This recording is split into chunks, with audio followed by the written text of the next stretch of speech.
France Info. Deux points, ouvrez l'info.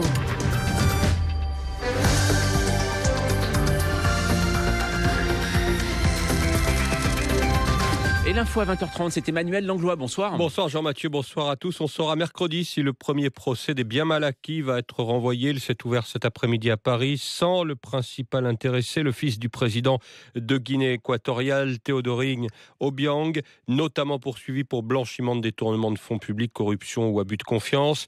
Ses avocats ont donc demandé le report de ce procès. La journée a été consacrée au débat au tribunal correctionnel de Paris. Pour France Info, Laurélie Carive.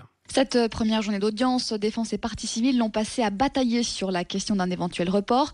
D'entrée de jeu, les avocats de la défense préviennent, ils n'ont pas vraiment de mandat pour représenter Théodoring Obiang en son absence. La présidente du tribunal fait la moue, ça commence bien, dit-elle. En face, l'avocat de l'ONG Transparency International dénonce des manigances qui n'ont qu'un but, dit-il, dynamiter le procès. Le procureur, lui, s'interroge sur les raisons de l'absence du vice-président de Guinée équatoriale à son procès. A-t-il des raisons médicales, professionnelles, peut-être pour ne pas venir? Il rappelle que comparaître est un devoir.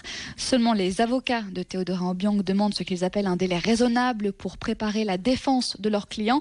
Ensuite, on s'expliquera sur le fond, promettent-ils. Le fond, c'est-à-dire sur les dépenses somptuaires en France du dirigeant africain et de la provenance de cet argent.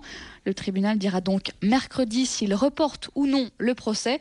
Le temps notamment de se consulter avec le ministère des Affaires étrangères, puisqu'une procédure est actuellement en cours devant la Cour internationale de justice, procédure qui pourrait gêner la tenue ici d'un procès. Laurélie Carive, les Hautes-Pyrénées en alerte pollution demain pour le 3e jour consécutif en raison d'une concentration exceptionnellement élevée de particules fines.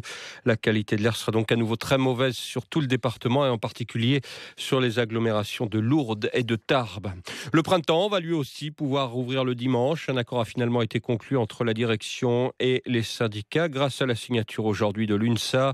Le printemps était la dernière enseigne des grands magasins parisiens à ne pas avoir signé d'accord sur le travail dominical. Les chauffeurs de VTC entendent maintenir la pression sur Uber après leur mouvement de protestation fin décembre. Ils se rassembleront demain matin devant le siège parisien de la plateforme américaine, mais sans bloquer la circulation avant une mobilisation qu'ils espèrent plus forte, place de la Bastille. Ce sera le 16 janvier. Le groupe État islamique revendique la fusillade de la nuit du Nouvel An dans une discothèque d'Istanbul qui a fait 39 morts.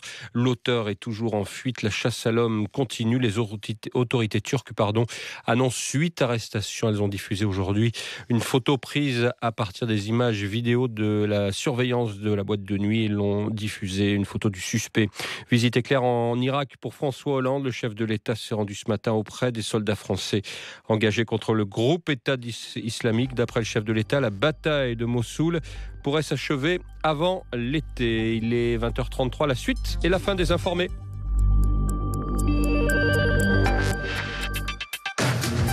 20h, 21h, les informés, Jean-Mathieu Pernin. Les informés de